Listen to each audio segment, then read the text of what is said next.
again, welcome back to my channel. So today is the first astrology video that I'm gonna be making. I'm gonna be talking about the houses, in astrology, and I may have to do a part 2 because it's gonna be quite long. Actually, let me go get my book. Holla. Okay, so like I said, we're going to be talking about houses, right? So astrological houses in astrology basically make up all the zodiac signs. And so we have 12 houses, right? Like there's 12 zodiac signs, not 13, because a Fucus is but there's 12 signs, just like we have 12 hours, and then 12 sets of hours make 24 hours. We have 12 star signs, and time just derived basically from astrology. So everything basically is astrology, right? If we had to break it, even like if we spoke about science and all of that, but I'll talk about that in another video. Today's video though is going to be about the houses, and like I said, like the houses are basically different areas in your life, right? Like we have our family life, then we have our friend life, we have the life that we have personally, then we have things we do in the dark, then we have, you know, one-on-one basis kind of things, and we have things that entertain us. All of that, like everything that we experience in life is based on these 12 astrological houses in astrology. So let's start with the first house. So now the first house is your personality, right? It's your personal interest, everything that is personal to you, and it deals with the head, because the first thing that comes out, like when you come out of your mom's womb, it's your head, right? So that's the first house. It's your headspace area. So for example, not for example, but it's your head area, right? So your first house will then influence how you look, like in terms of your face, right? So for me, example, my first house is Aquarius, so my physical features are Aquarius, like, you know, like very weird, eccentric, weird scars, weird things happen, and but we'll talk about the zodiac signs in general. But just like a general description of what your first house is, it's basically the aura you carry, right? It's when you step out of the world, like how the world is looking at you, like, oh, okay, like, wow, your aura is like this. And it's basically how you look when you're doing things. So I could be eating, but how do I look when I'm eating? I could be showering, how do I look when I'm showering? I could be crying, how do I look when I'm crying? You know what I'm saying? Like, it's just my personality, my personal issues. So your first house has to do with yeah, it's basically just the energy you carry, like, throughout your life. Now, you know, so when you got out of your mom's womb, you basically said, hey, I'm here, and then the world was like, oh, wow, your energy is Pisces, and then boom, depending on the time you were born. And that's why knowing what time you're born is super important in astrology, because like that time, I mean, the time tells you, like, because for example, your ascendant changes within every 2 hours. So you could have been, for example, let's just say you were born 2:30, right? But this is just you estimating what time you're born. But it could change if you like discover that, no, I was actually born at 3 o'clock, like, because then the horizon of the earth would have been in a completely different sign. So that's why it's really important for you to know what time you were born, or at least estimate, at least, like, but just try to get it as close to try to get it like as accurate as you can possibly be. So yeah, basically, like, your first house, your ascendant, your rising, that's your, like I said, it's the energy you carry. It's how you look when you do things, right? It's your personality, your personal interests, your personal affairs, anything that's personal to you, like your personal life. You know, and somebody, like, when people try to ask you too many things and you're like, okay, well, that's a bit personal, that's like you stepped into your first house energy, your ascendant, things that you are personal. And this house rules Aries, right? So a lot of Aries will play out first house characteristics of like not telling you things that are personal to them, because the Aries can be super jolly and la, but if they feel like, okay, now you're trying to get too personal, then they'll just dip, you know. But yeah, generally that's the first house. And then when we get to oh, did I not shoe?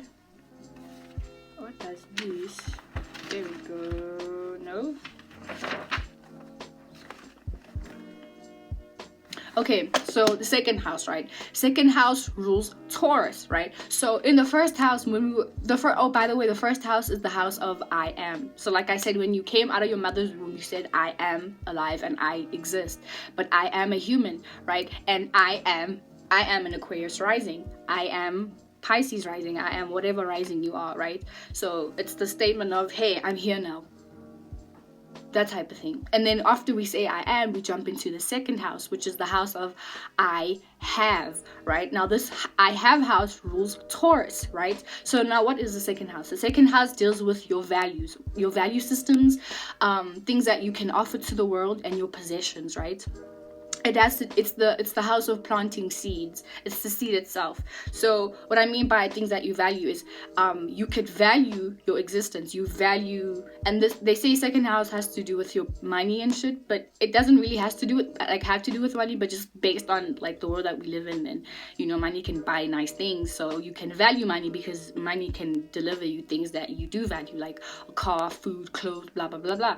So but generally, like, the second house is the house of things that you value, but depending on the zodiac sign that's in your second house is how you're going to value things. Now I'll hang myself. My second house is Pisces, right? So Pisces is about illusions and, you know, like dreams, fantasy. It's about like intuition, and it's about like creativity, right? So I value creativity, and it's also dealing with Jupiter, right? Pisces deals with Jupiter, which is morality and higher education and wisdom and knowledge. So I value wisdom, and I value knowledge, right? So whatever zodiac sign is in your second house is how it's going to be modified, or things that you will things that you're going to value. So if it's in a water sign, if your second house is in a water sign, you might value emotional things. You value things that make you feel a certain way. Same thing with your first house. Like, however it's going to be modified is how it's going to be played out within your houses.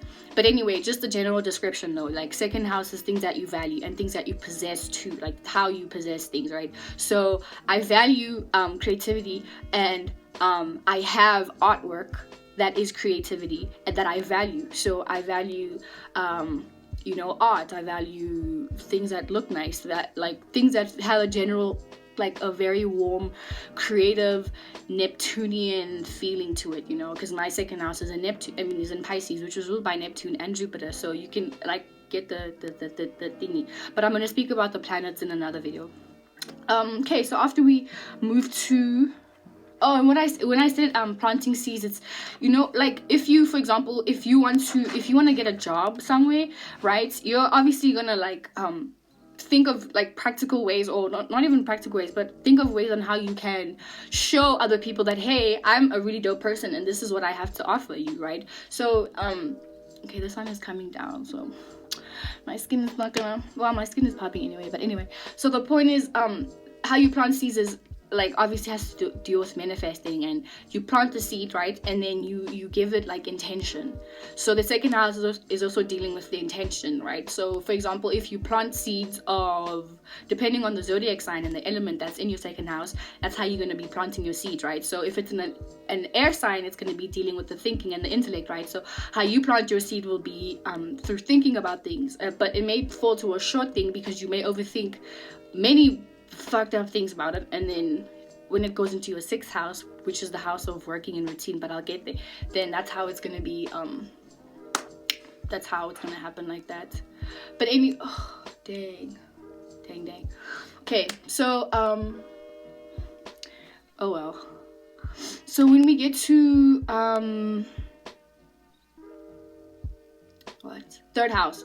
Oh yeah, third house now. So third house is the house of I think, right? Which is the house of Gemini, right? So the house of I think has to deal with your surroundings, right? It's dealing with things that you're familiar with, and like short distance travel. So like, for example, your local areas where you can go to a spa and buy like your groceries, or you can go to I don't know, whatever's local to you, things that you're familiar with. Like, for example, if you live in Jersey, or if you live in Rosebank, then Rosebank Mall is something that's familiar to you. your neighbors are familiar to you, right? So it's things that you like, they're kind of within your environment, right? Within your short distance environment, which is why it's a house of Gemini, because after we go, that's so good. After we go from valuing things and saying, hey, I have this to offer to the world, we start saying, okay, well, now that I know what I can offer, let me see what is around my surroundings, and let me, like, get to think and analyze, like, things that I grew up with, which is your family now, because now you can start communicating and start analyzing and thinking, like, okay, this is how people formulate words, and this is how, like, my neighbor thinks, like, shit, okay, my battery's gonna die soon. You're like, oh, okay, my neighbor thinks like this, so, but my parents think like this. But it's all within, like, your surrounding. Like I said, it's all within your within your, what's this word, within, like, your reach. It's like, okay, I know the guy who works at Spa, his name is Tony, and Tony, I've had a conversation with Tony, and Tony thinks like this, but Tony thinks like this because he grew up in this kind of environment. But so see, it's like, it's an air house. So the first house is a fire house, the second house is an earth house, and then the third house is an air house, right? Because of Gemini. So first house Aries, second house Taurus, third house Gemini. So Geminis play out these characteristics too of, also I forgot to mention for Taurus play out second house characteristics where because they're ruled by Venus too, it's like they have love to offer you. They literally treat emotions like things that they can hold and give to you. See, that's how Taurus is. Like, they like, oh, I have love, there you go, here's love.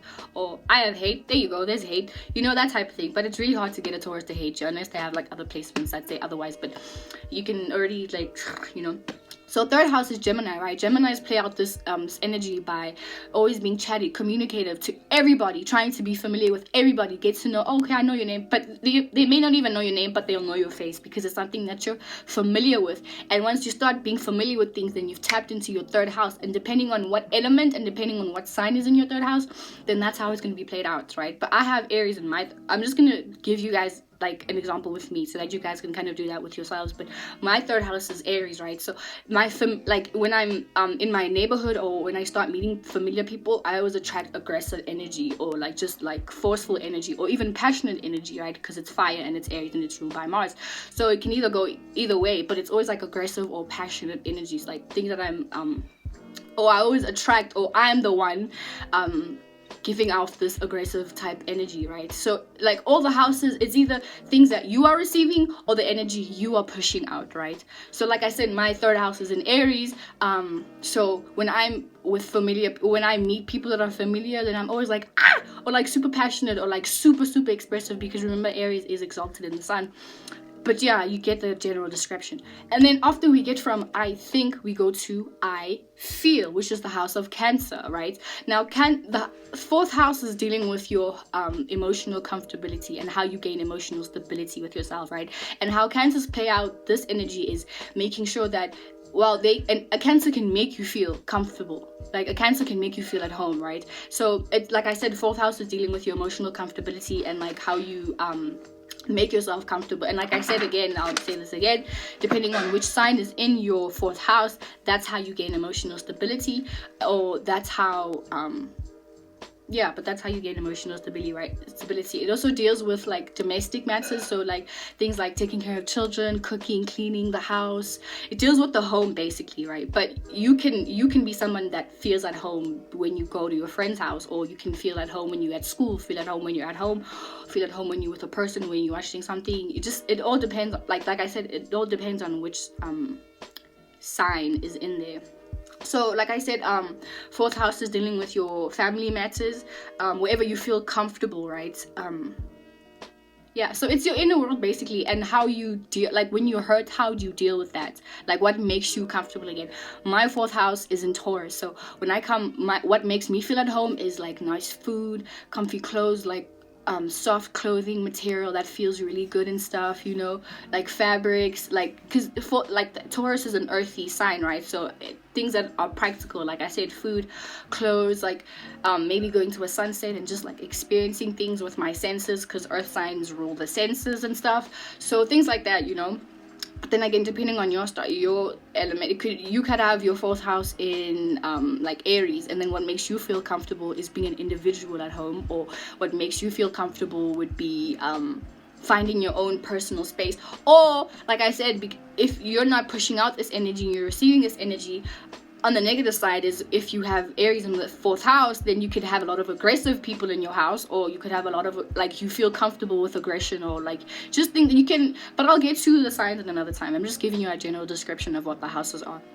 So that's the fourth house. It's how you gain stability, emotional stability, though, and what makes you feel comfortable. And Cancers, like I say, play out this energy by making you comfortable, or knowing how to give you the energy.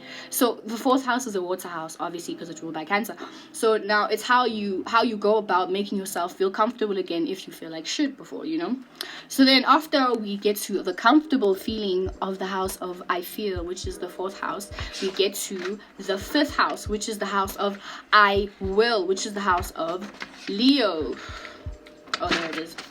Right now, Leo, the fifth house is I will, right? But the fifth house is dealing with your entertainment, how you entertain yourself, and your creative ability, and your childlike abilities, and how you entertain, like just general entertainment. You entertaining people, or people entertaining you, or things entertaining you.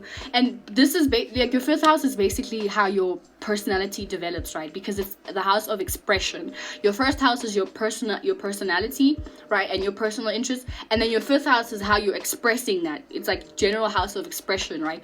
Now Leo, the fifth house rules Leo, right? So Leos play out this energy by loving to express themselves, right? But it's also an emphasis because they rule by the sun, which is like the biggest like star that we have here. So okay, hold on. Sorry about that. Oops. So yeah, Leos play out this energy by just generally having like a very expressive energy to them, right? Like they love like a Leo will be the first one to tell you that I'd rather show you than tell you, because they are the expression, right? So it also depends, like depending on what element or what sign is in your fifth house is how you're gonna be, how you're gonna love expressing yourself, and how you're gonna like entertaining yourself, or how you're gonna be entertained, or things that you do to entertain yourself, right? And also it's like the spirit of something, you know what I'm saying? It's like it's the will. It's like I will finish this exam. You see, it's that like passion, like I'm gonna do this, that type of thing, you know. That's the fifth house. But it's also dealing with like your it's like how you have fun basically in this lifetime. Now, like I said, my fifth house is in Gemini, right, which is an air sign, which is the sextile energy, and I'll get to what sextiles mean and whatever. So what this means is with my Gemini in the fifth house, is what entertains me is mental stimulation, right? So I can be entertained by many things, because Gemini is the dual planet, right? It's the dual sign, like the sign of duality, right? So things that entertain me, I can be entertained by anything. And but if like how I'm entertained is by analyzing it, and like because Gemini is already like a childlike the fifth house is like a childlike house, but Gemini and the third house too is like a childlike house, right? So like if you mix Gemini and the fifth house together, then it kind of like adds an emphasis to like the childlike energy. So what entertains me is like watching cartoons, like just watching movies. I can tell you now, since I was a child, bro, I've loved especially like mermaid movies. Like growing up, I love mermaid movies, and I love like just fairy tale things, you know, like Shrek also, and like Edward Scissorhand. But honestly, with Gemini, it's because it's duality, so it literally, I could be entertained by anything. I swear to God, like anything, guys. I swear, I promise you. But yeah, that's just me. Like if you have your fifth house in, let's say, in Sagittarius, then how you're going to be entertained is you might be entertained by traveling, high philosophy things, you know, getting to know things, and getting to have a broad philosophical point of view on how to understand the world, right? Like I said, it just all depends on the zodiac, the element that is in your fifth house, right? But generally, it's just how you entertain yourself. And like you could be like with the fifth house, or with any house, you could be the one that's entertaining, or you could always manifest people that entertain you, you see? And then after we jump into the fifth house, we jump into the sixth house, right? Now this house rules Virgo. So the the sixth house has to do with your health, right? How you take care of yourself and how you stay healthy, how you work on something, right? So like whether it's a job or something, or whether it's learning how to cook, whether it's learning how to read something, it's how you work on it. So when you work on something, obviously you have to have a routine and a schedule, and that's what the sixth house rules: routines, schedules, patterns, right?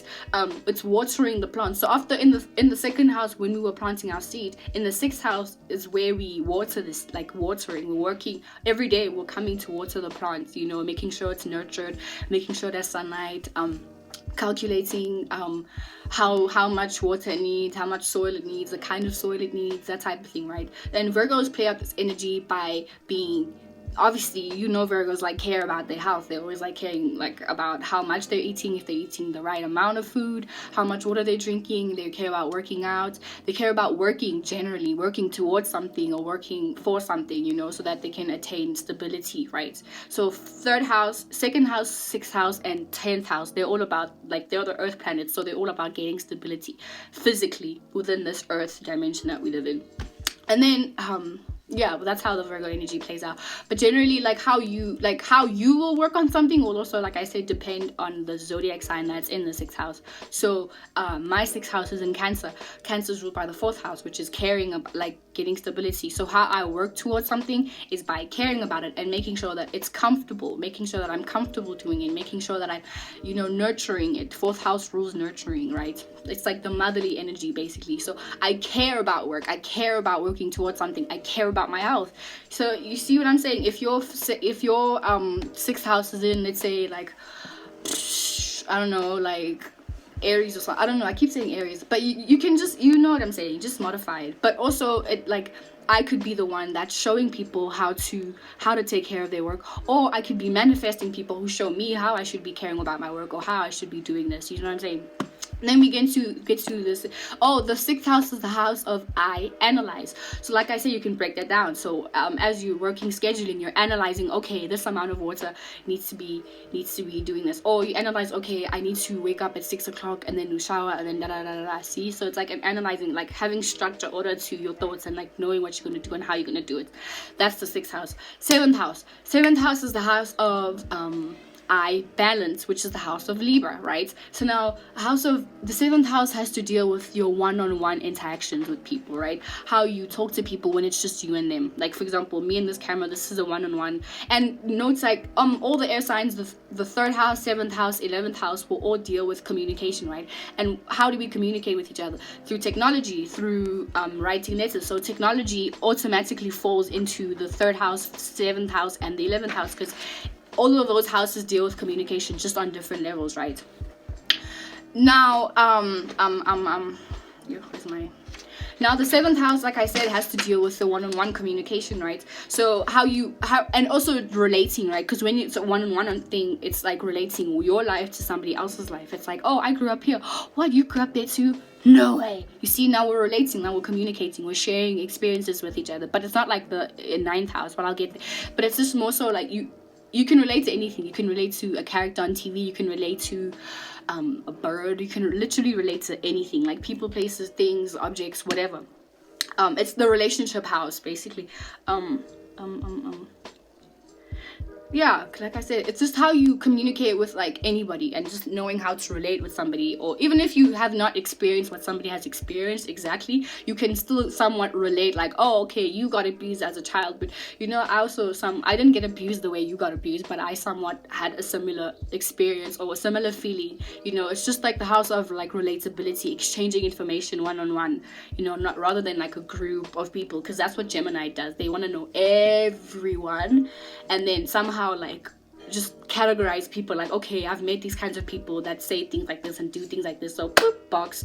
Say things like this, boop, box. See, Libra, like the seventh house and Libra, they relate with you like by like having a one-on-one conversation with you and getting to really know things that you've experienced within your own personal life, right? Because seventh house is opposite the first house, right? So seventh house is, okay, I've been through this, and what have you been through? Where the first house is just like, okay, I'm not even going to tell you because this is my life, you don't have to know, that type of thing. So that's how they're opposition. So first house is about me, you don't have to know. And then seventh house is about let's get to exchange each other's information, that type of thing. So Libras do this on like all the time, because like that's why Libras like to talk, and that's why Libras like to kind like somewhat share their experiences with you, because they want to know like how the world works and how general people think, but just kind of bringing it down to, okay, this is how everybody thinks because of, well, actually all the air signs do this, just within their different modalities, like either mutable, fixed, or cardinal.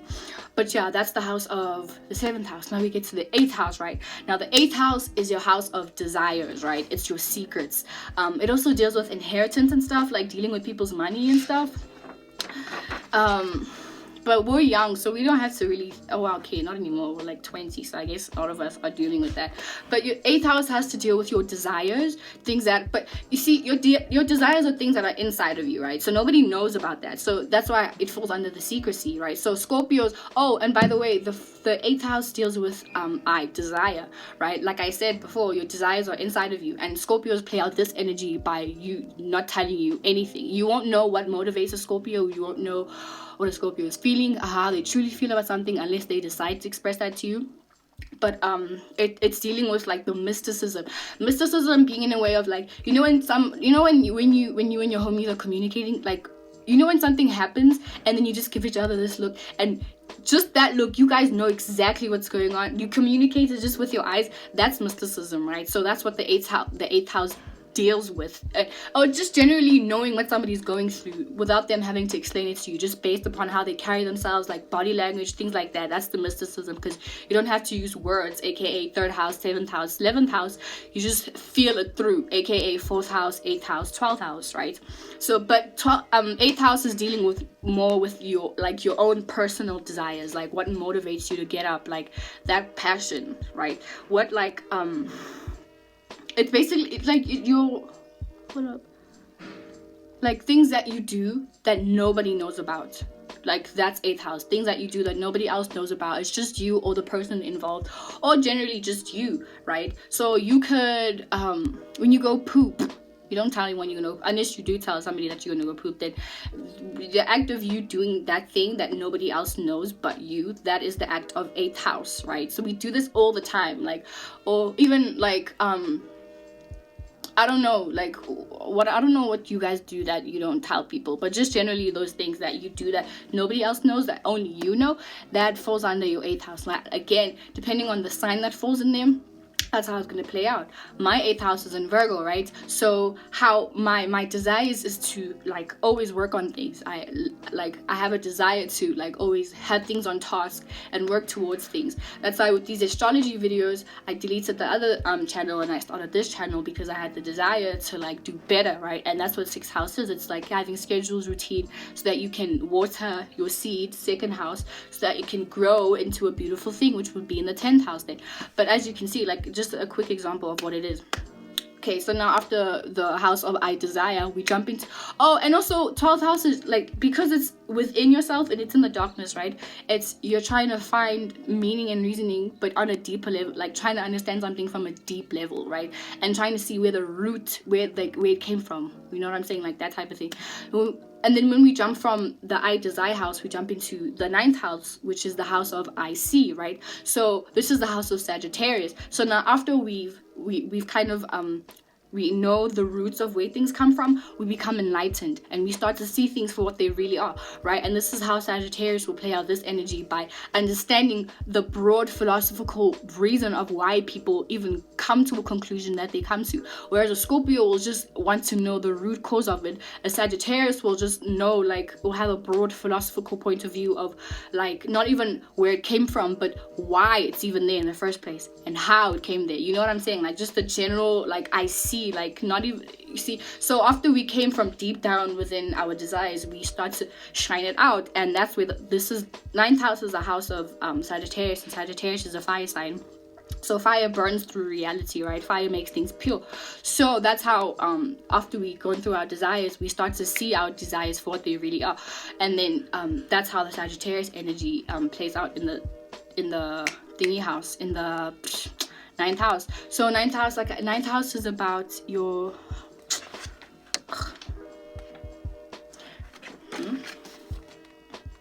Oh yeah, ninth house is about higher learning and education, right? So this will play out as like the broad philosophical point of view, because like once you start to have a high education or high understanding, surpassing like the mundane average understanding of things, but you have a higher educational, like a high broad philosophical point of view of why things happen in the world, right? Then you start understanding the world from a philosophical point of view, right, rather than just a practical point of view, right? So now you're seeing beyond the matter of 3D, you're seeing higher than that. So now you become higher within consciousness, which is the spirit realms, right? So that's the ninth house, which is the Sagittarius house, right? So it deals with wisdom, right? Because once you go through all of that, you're wise, and you're wise enough to know when to keep quiet, when to give advice. This is why Sagittarius come off as really preachy, teachy people, because they're so wise and they understand things from a broad philosophical point of view. A Sagittarius will be the first one to, like, you could come to a Sagittarius with your life experience and they won't even judge you, because they'll understand exactly where you come from and why you would have come from that, right? And know why you do the things that you do, and they won't judge you because they're like, oh, whatever. So because of this, it also rules long distance traveling, which is why it's opposing the third house, which is Gemini, right? So instead of just only knowing your local surroundings, now you're starting to expand your horizons and trying to know all kinds of cultures, all kinds of foods, all kinds of people from all over the world, right? Just gaining knowledge from like all of these experiences. And the ninth house rules experiences, right? So you gain wisdom and knowledge from experiencing things, right? And you know things because you felt it and you went through it. So now you have wisdom to go teach other people what you just went through, and then give them enlightenment, which is what the ninth house is, the house of enlightenment. So, like I said, it's the house of I see. So you can see through the 3D mundane things.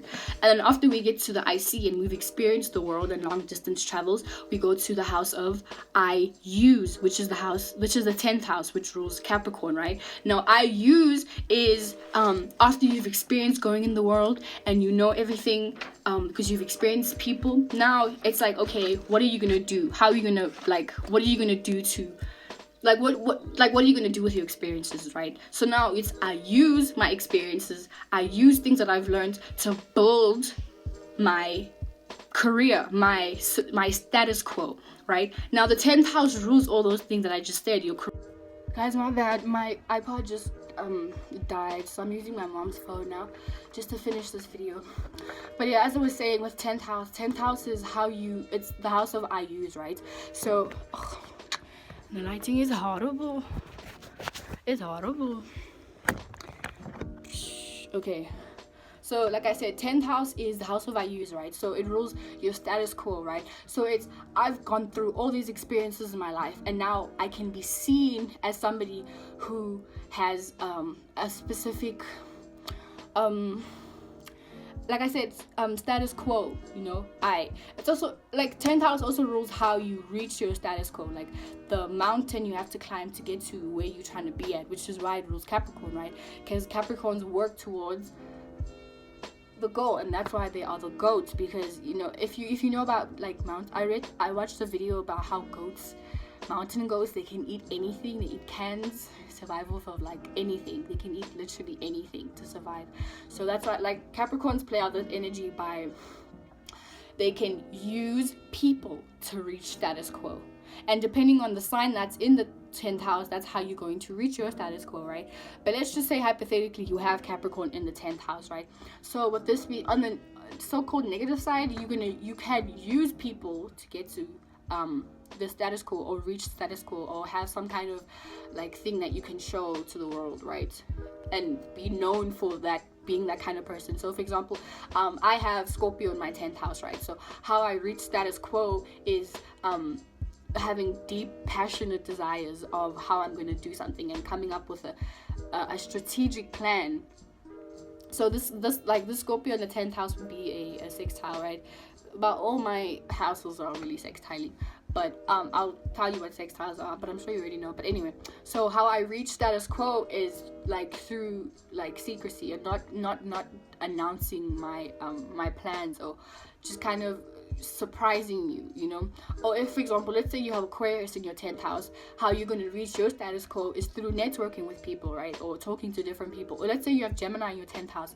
You have Gemini in your 10th house, how you reach status quo and what you're going to be known for is being somebody who is all over the place, who knows many people.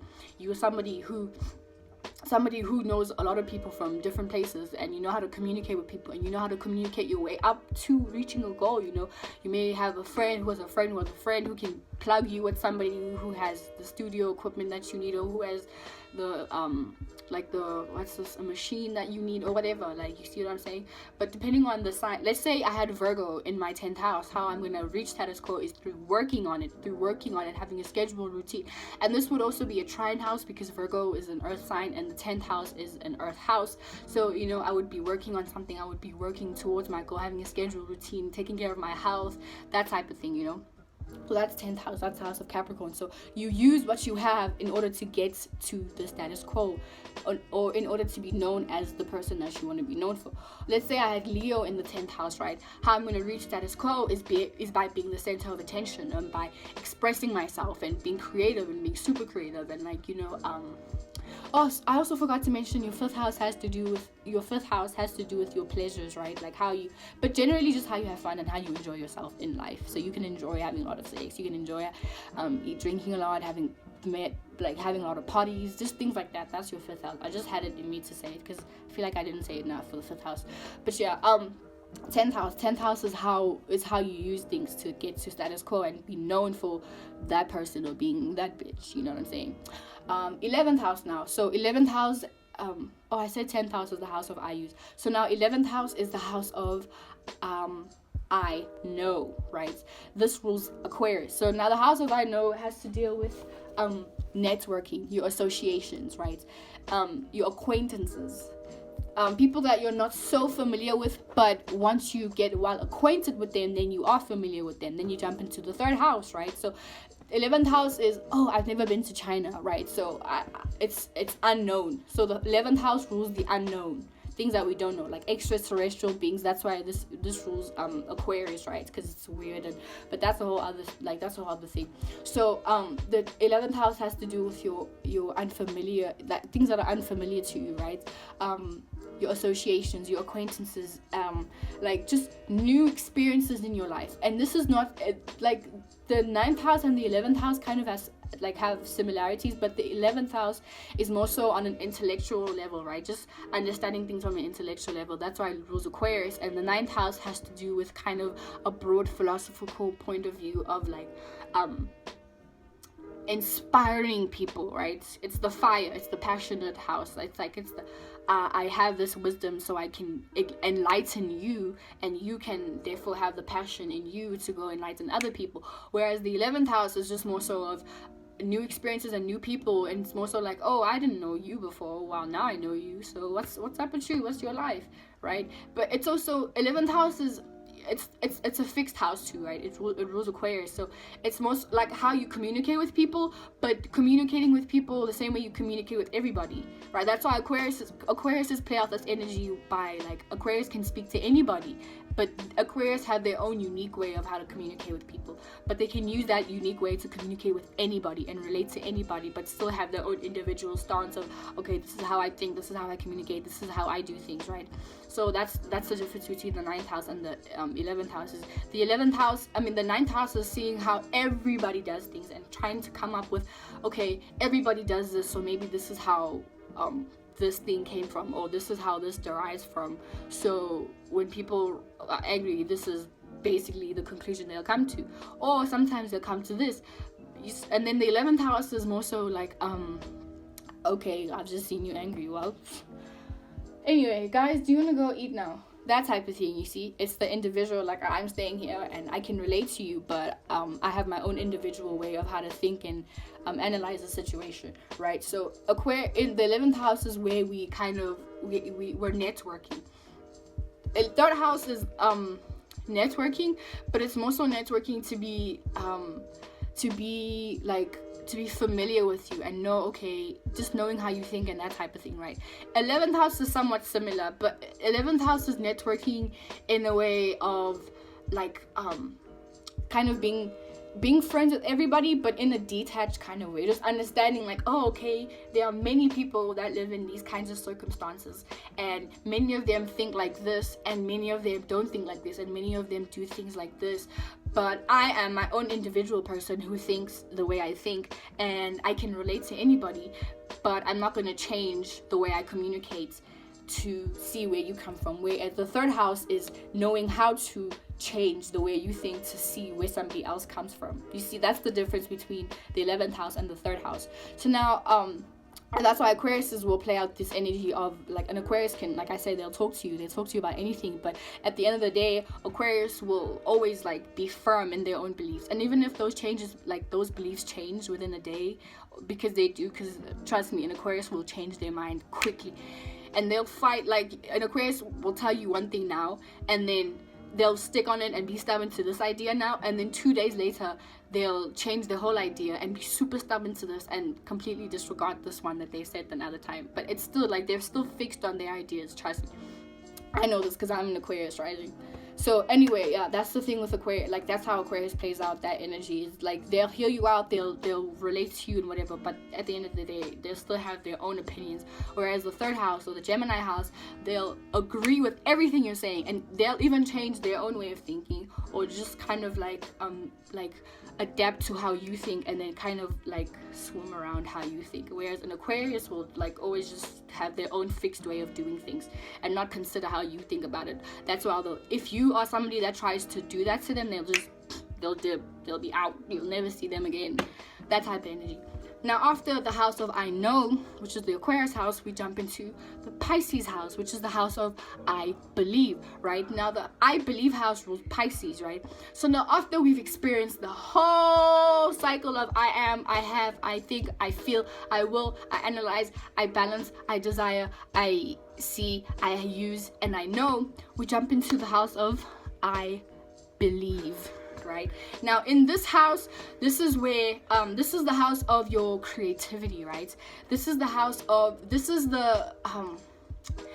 house is the collective conscious feel. Like, when I say that, I mean like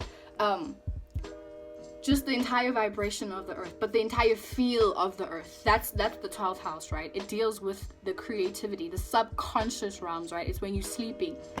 This is when you're sleeping, right? It deals with your imagination. It deals with daydreaming, you know, just dreaming in general, just your dreams, like daydreaming, like just general dreams that you have. That is 12th house, right? It deals with, like I said, your creativity. It deals, like I said, it deals with like the collective conscious feel, right? So Pisces play out this energy by, a Pisces can feel everything. While not all the water signs deal with feeling, right? Now a Cancer is cardinal water, and then Scorpio is fixed water, and then Pisces is mutable water. So how they all feel is within different modalities, right? But a Pisces can feel the collective conscious of everything. They feel, they are the feeling, basically. They are the feeling itself. Like, they are the collective conscious, like they are the emotions, right? Now all water signs are the emotions, but just Pisces being the last sign, generally understanding how everything is, they are, I want to say they are the everything, you know, but on an emotional level. You get what I'm saying? So like 12th house deals with, because of being the overall feeling, right? Pisces can come, I mean, the 12th house gives you the ability to, like, it's going to be how you dream, and also depending on the sign that's in there. Like, my 12th house is in Capricorn, right? So my dream, I have to, the way I even start to dream is I have to make my dreams real, because Capricorn is an earth sign, right? So I bring my dreams down into reality, and I have to work for them. But the 12th house also brings a lot of self-doubt, right? Because with all you feel everything, right? So you're feeling negative shit, you're feeling positive things, and sometimes, like, the negative things can overflow you, right? So this is also the house of self-doubt, right? And illusions, because you can also believe something that is not real, or you can see someone or see something the way you want to see it, but that's not the reality of it, you know? Like, you can see your husband as an amazing person, but the reality is that he's abusing you, you know? You can see your friends as really loving, charming people, but the reality is that they're gossiping behind you, right? So it rules illusions and imagination, and you living in this somewhat called dream world, right? But Pisces play out this energy, like, well, I just explained how they would play out this energy, right? But things can get very tricky in the 12th house also, because it can put you in an illusion, like I explained, you know, it can put you in an illusion. But the positive side is that you can gain a lot of creativity from this, you know, bringing down your imagination world and your your inner feminine world, and then making it real. But like I said, my 12th house is in Capricorn, so how I express my creativity and my dreams is by making it real and bringing it down to reality. If my 12th house was in Libra, for example, the way I would express my dreams, my creativity, my illusion is by talking and relating it to somebody, and talking like having a one-on-one basis with people, and like sharing ideas. And that's how my 12th house would be sparking, is through the intellect, like communicating about it. And then I would go home further, and then like, because Libra is also ruled by Venus, so it's arts and stuff, so I would go home and like draw things, or music, you know. If my 12th house was in Taurus, which was also ruled by Venus, I would also I want physical things. Like I said, I would be in my illusions more when I'm cooking something that tastes good, or wearing really warm, comfy clothes, or like just really comfy clothes that have a really good feel to it. You know what I'm saying? That type of thing. So that's the 12th house, and that is basically the astrological houses of astrology. And I will come back I'll come back again to do the planetary systems, and then we're gonna just get this ball rolling, and then we're just gonna talk about like modalities and like the conjunctions, sextiles, blah blah blah, and modalities, and then we can start dissecting like Aries, Taurus, and like compatibility and stuff like that. So yeah, bye guys.